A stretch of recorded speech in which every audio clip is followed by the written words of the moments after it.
The True Believer, Thoughts on the Nature of Mass Movement by Eric Hoffer.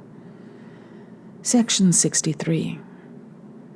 It is doubtful whether the fanatic who deserts his holy cause or is suddenly left without one can ever adjust himself to an autonomous individual existence. He remains a homeless hitchhiker on the highways of the world, thumbing a ride on any eternal cause that rolls by. An individual existence, even when purposeful, seems to him trivial, futile, and sinful. To live without an ardent dedication is to be adrift and abandoned. He sees intolerance a sign of weakness, frivolity, and ignorance.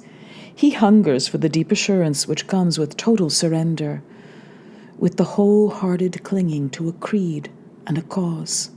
What matters is not the contents of the cause, but the total dedication and the communion with the congregation. He is even ready to join in a holy crusade against his former holy cause, but it must be a genuine crusade, uncompromising, intolerant, proclaiming the one and only truth. Thus, the millions of ex-fanatics in defeated Germany and Japan are more responsive to the preaching of communism and militant Catholicism than to the teaching of the democratic way of life. The greater success of communist propaganda in this case is not due to its superior technique, but to the peculiar bias of the once fanatical Germans and Japanese.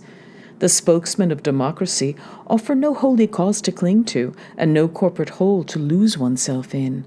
Communist Russia can easily turn Japanese war prisoners into fanatical communists, while no American propaganda, however subtle and perfect, can turn them into freedom-loving Democrats. Mass movements and armies. Section 64. It is well at this point, before leaving the subject of self-sacrifice, to have a look at the similarities and differences between mass movements and armies, a problem which has already cropped up in sections 35 and 47. The similarities are many.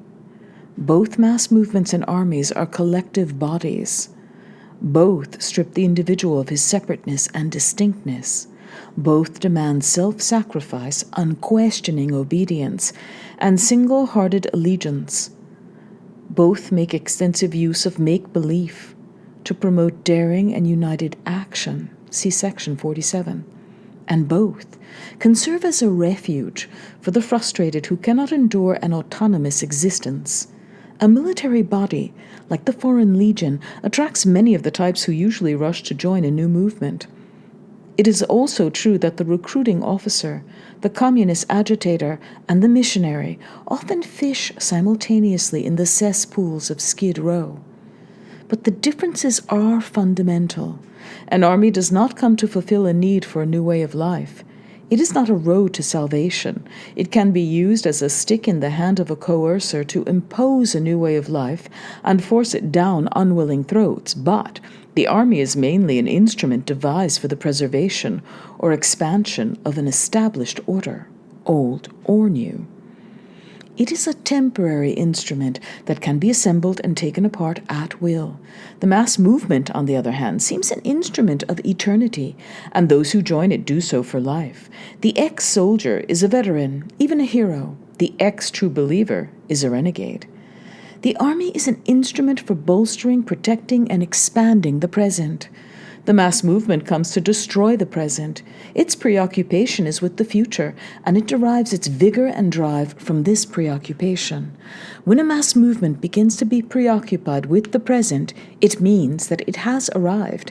It ceases then to be a movement and becomes an institutionalized organization, an established church, a government, or an army of soldiers or workers.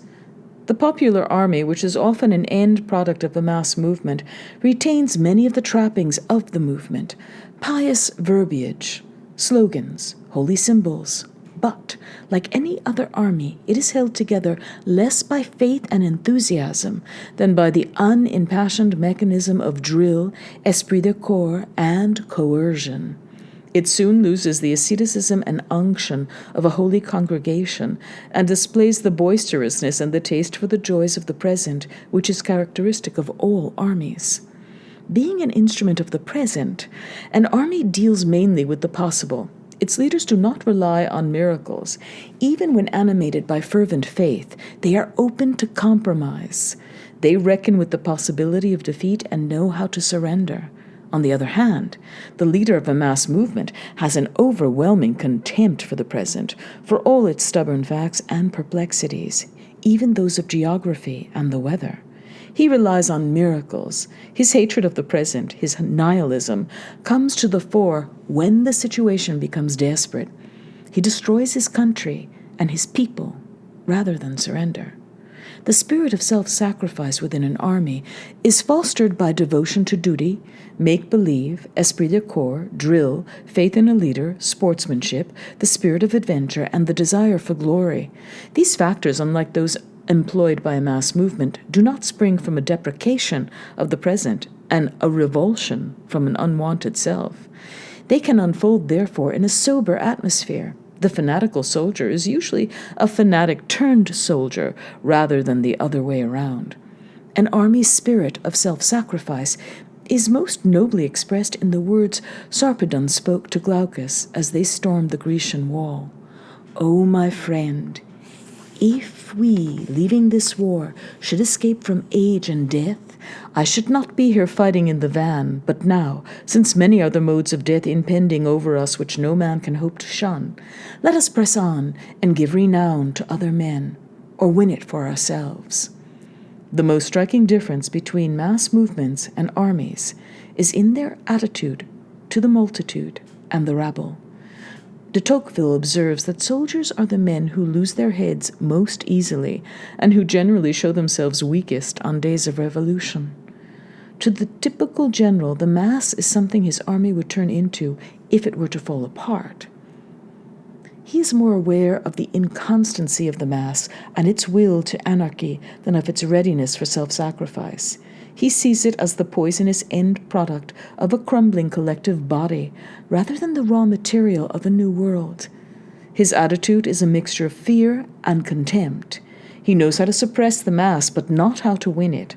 On the other hand, the mass movement leader, from Moses to Hitler, draws his inspiration from the sea of upturned faces, and the roar of the mass is as the voice of God in his ears.